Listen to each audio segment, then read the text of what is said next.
আসসালামু আলাইকুম প্রিয় দর্শক, welcome back to my channel. Viral রেসিপিতে পাকিস্তানের জনপ্রিয় পেশোয়ারি রোস্ট বা নামকিন গোস্ত রান্না করব। এই রোস্ট একবার বানিয়ে খেলে এর স্বাদ কোনো দিন ভুলতে পারবেন না। আপনারা যদি এই রেসিপিতে একবার রান্না করেন তাহলে বলবেন এতদিন কেন রান্না করি নাই। আমি পুরান ঢাকায় ওয়ারিতে পেশোয়ারি রেস্টুরেন্টে এটা যেদিন খেয়ে এসেছি সেদিনেই আমি বলেছি এটা বাসায় যেয়ে আমি রান্না করব। আর আমার রান্নাটা হয়েছে বেস্ট। আমি যেটা খেয়েছিলাম তার থেকে আমার রান্নাটা আমার কাছে বেস্ট লেগেছে। আর আপনারাও অবশ্যই ট্রাই করবেন। আর দেখেই বুঝতে পারছেন কতটা জুসিনেস, কতটা সফটনেস। আর আমি বলবো অবশ্যই একবার রান্না করবেন। দেখতে পাচ্ছেন কতটা সফট, কতটা জুসি। এটা মুখে দিলেই মেল্ট হয়ে যাবে। তাহলে একবার অবশ্যই ট্রাই করবেন।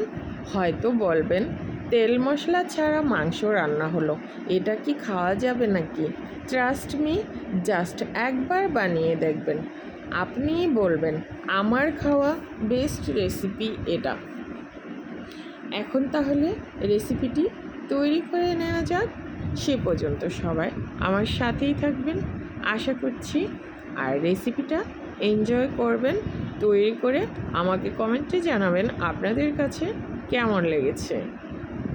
আর রেসিপি ভালো লাগলে ফলো সাবস্ক্রাইব করে নিয়মিত পাশে থাকবেন। এর গ্রেভিটা এত মজা, খেলে বসতে পারবেন।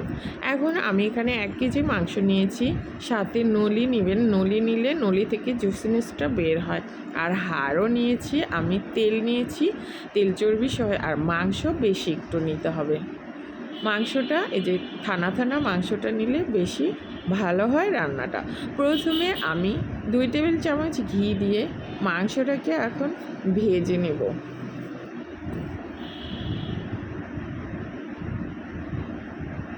প্রথমে আমি মাংসটা নেড়ে চেড়ে ঘিয়ের সাথে মিশিয়ে নিলাম। এবারে চুলার আঁচ হাই ফ্লেমে রেখেছি। এখন আমি 1 চা চামচ লবণ দিচ্ছি, আর 1 চা চামচ থেকে একটু কম লবণ দিচ্ছি। আবার মাংস অবশ্যই ধুয়ে পরিষ্কার করে নেবেন, সুন্দর মতো পানি ঝরিয়ে রেখে দেবেন। এবারে মাংসটাকে আমি ভেজে নিব।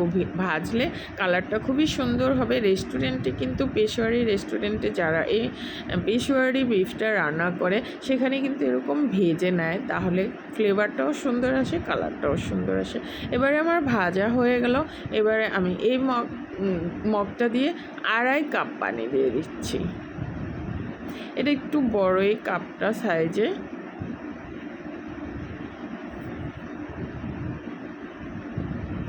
পানি দিয়ে এখন সব উপকরণগুলো দিয়ে দিব। প্রথমে 4টা আলু আমি ছিলে নিয়েছি, মাঝারি সাইজের। বড় হলে 2 ভাগ করে দেবেন।